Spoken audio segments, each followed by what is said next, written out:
thank you. Like, just thank you, Lisa Leslie. Thank you, Lisa Leslie. I cannot stress this enough. Thank you. There is somebody with sense. There is actually somebody with some sense. Okay, this is wild. After a whole year of current and former WNBA players, plus tons of media, taking shots at the Caitlin Clark cash machine, Lisa Leslie's recent remarks about her were honestly the most refreshing breath of fresh air we've heard in human history. Seriously, when it comes to WNBA legends, Lisa is the ultimate ally. She's one of the most iconic figures in women's basketball. A true OG, the kind of player you build a team around. She even dunked. Her word, they flawlessly shut down every single criticism from the haters, making them all look completely foolish. Lisa's face belongs on the Mount Rushmore of basketball, and as this insane jealousy around Caitlin Clark just keeps persisting, it's common sense statements like Leslie's that finally put everything into perspective and force these haters to actually stop and think. Or at least, we really hope so, because here's what we've learned. The more Caitlin does for the league, the more she accomplishes, the more everyone wins. But wait, we have to get into exactly what she said, because as this video shows, every like equals one tissue for the haters. So seriously, do your part. Now Lisa's speaking up because Caitlin is already breaking records without even stepping foot on the court, and you've got these haters acting like she doesn't deserve any of it. It is no secret that the Indiana Fever are by far the most popular team in the WNBA, and I'm so glad that we are finally just, I don't know if admitting it is the right word, but they're finally acting on it. And you guys, I'm happy that they're acting on it, because this news is not only just good for the Indiana Fever and Indiana Fever fans, it is good for the entire WNBA. You know, it's the worst kept secret in sports. Caitlin Clark is not just the most popular player in WNBA history, but arguably the most talked about and popular female athlete in all of America right now. The hype and economic tsunami she's creating are absolutely unbelievable. Just look at the proof. Last season, when she was still a rookie, Caitlin Clark and the Indiana Fever shattered every single attendance record. The Fever alone brought in over 300,000 fans to their home games in 2024, setting a brand new WNBA single-season attendance record. That's a ridiculous 39% jump from the year before. The TV ratings went completely viral too, and the league saw an astounding 154 sellouts, which is more than double the 45 they had in 2023. Get this, the 7 most watched WNBA games in ESPN history all happened last year, making 2024 the most watched season ever. Over 54 million people tuned in to watch the WNBA in 2024, an all-time high, and it's all thanks to the Caitlin Clark effect. And if you thought that wasn't enough, her star power continued right into the offseason when the team announced a preseason exhibition game in Iowa, her old college stomping ground. Fans, I'm talking 15,000 of them, snapped up tickets in less than an hour, selling out an entire arena for a preseason game. Now this should be a moment of pure celebration for every single WNBA player because of the massive increase in exposure and opportunities they're all receiving. The WNBA has historically been seen as a charity case, a money loser propped up by the NBA, but now, with Caitlin, they have a real shot at a future where players get paid more and the entire league prospers. But instead of jubilation, what have we seen? Jealous. Many players have tried to be diplomatic about it, but the jealousy just leaks out, with some outright trying to minimize her influence, and even bizarrely taking credit for the league's rise themselves. Yeah, the reason why we watching women's basketball is not just because of one person, it's because of me too, and I want y'all to realize. And then, you've got those who take it to another level, explicitly linking her fame to her race, suggesting she's only popular because she's white. It's just the structure of the way media plays out race. I'm going to be very honest. This negativity, unfortunately, isn't just limited to the players. It's spread to the media and even some fans. Look, I get it. If you're a player, it must be annoying when everyone, especially reporters, constantly wants to talk about Caitlin. It must be frustrating to be asked about her in every single interview. But guess what? The answer isn't to tear Caitlin down or act rude. The smart move is to actually capitalize on all that attention she's bringing in and give those millions of new fans a reason to learn your name. All this negative behavior is frankly terrible for the league's reputation, especially when it has desperately needed a transcendent star to finally attract casual fans fans and transform the game into a mainstream, must-watch TV product. We've literally never seen a player enter the WNBA with this kind of profile. Not even legends like Candace Parker or Diana Taurasi. And guess what? That's exactly what Caitlyn did for the WNBA. Remember how nearly 19 million people watched her in the NCAA championship game? No women's player ever has entered the WNBA with that kind of incredible buzz. She was a one-woman show at Iowa, dropping 40-point masterpieces in March Madness, and leading her team to back-to-back national title game appearances. Clark, step back, hits a three. Caitlin Clark looking to push the pace. Clark showing off the moves. Clark, oh, to the rim, just couldn't finish. Clark with the hesitation. Clark gets it. She didn't just play, she virtually made the league her own by absolutely demolishing attendance and merchandise sales records. I mean, you've seen the numbers. You would honestly have to be living under a rock, covered by Mount Everest, and wearing noise-canceling headphones during a Metallica concert to be unaware of what's actually happening here. It's so clear, so black and white. There's no question about it. Diana Taurasi has 48 triples coming into the game. Logo!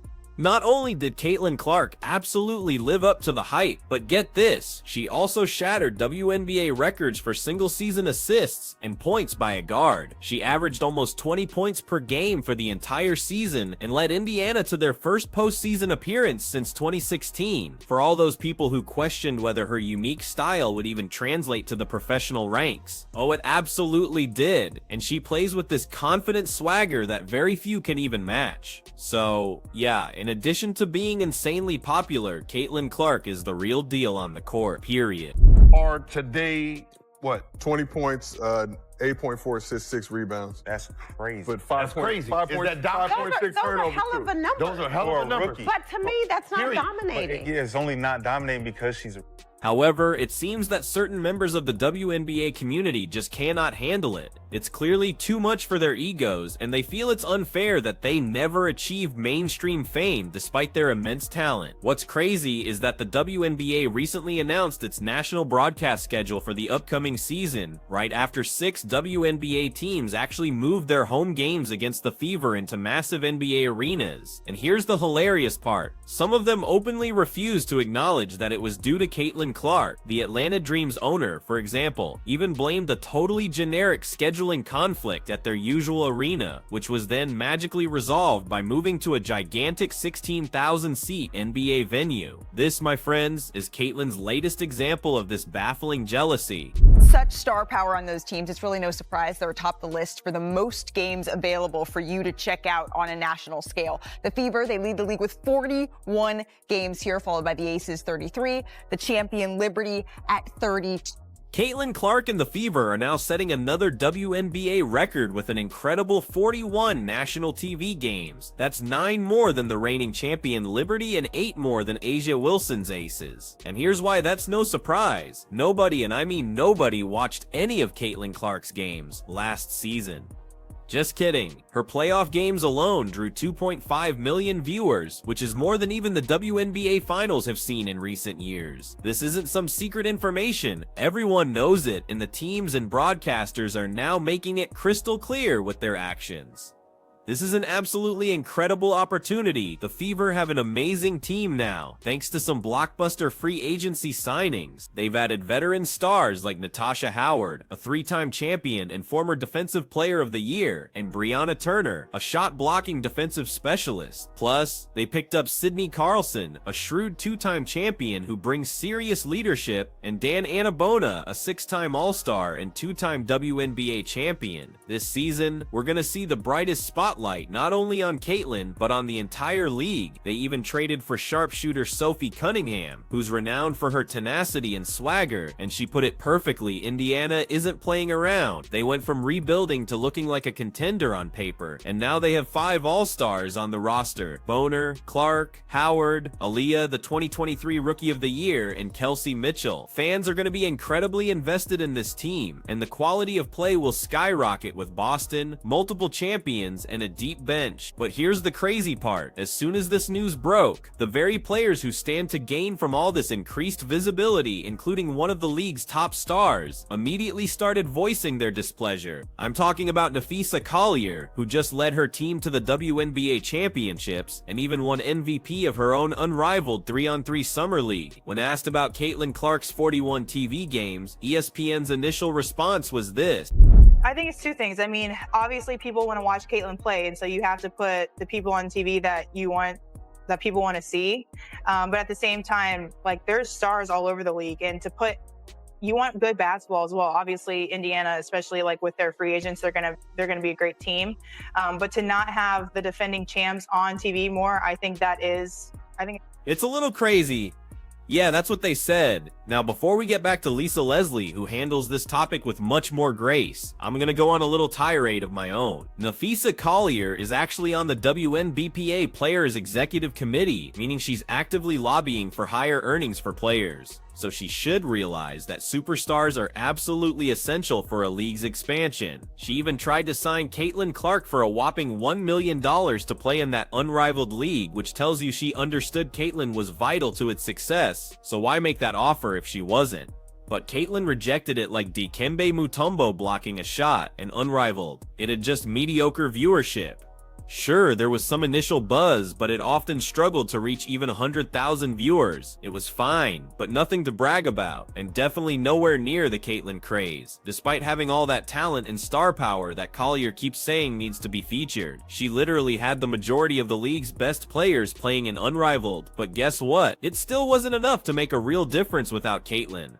The WNBPA itself had those same stars in 2021, 2022, and 2023, and ratings only increased gradually until Caitlin Clark arrived in is good for the entire WNBA. So I have the broadcast schedule here. We have ABC, NBA TV, Prime Video, CBS, ESPN, 1, 2, Right now, many WNBA players are making less money than your local Costco assistant manager, which, let's be honest, is absolutely absurd for a professional athlete. But up until now, the revenue and profitability simply weren't there to justify higher pay. This is the big thing players have been demanding, what they call fair pay. The league has been losing money for years, but that is about to change drastically. The players are going to negotiate a new collective bargaining agreement very soon, hoping to secure a lot more money, and they've already hinted that if they don't get what they want, they might even go on strike. If nothing else, they should realize that with all this unprecedented attention on them, now is the perfect time to step up, show what they can do, put on an incredible show, win over all these new fans, keep them coming back for more, and make them want more. That's how you get those bigger paychecks, not by complaining about fairness, but by increasing the entire pie for everyone. But here's the kicker, just as some people want higher pay without yet generating the revenue, they also want more national TV games without being anywhere near as popular as Caitlin.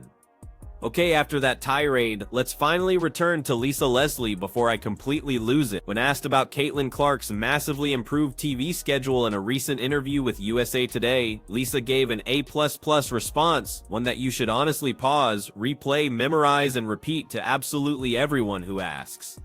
Seriously, Caitlin Clark. I think it's all about money, marketing, and we cannot deny what Caitlin Clark has done for the women's game. I'm not going to act like it's something that we don't see. She's had a huge effect called the Caitlin Clark effect. Yes, have we ever had teams have to get into larger arenas to play against a team? No, we have not. So if we have more eyeballs on the game and Caitlin Clark brings that, why would we feel some kind of way because she has more television games? Obviously, like, that is so true. Every word of that statement is a fact.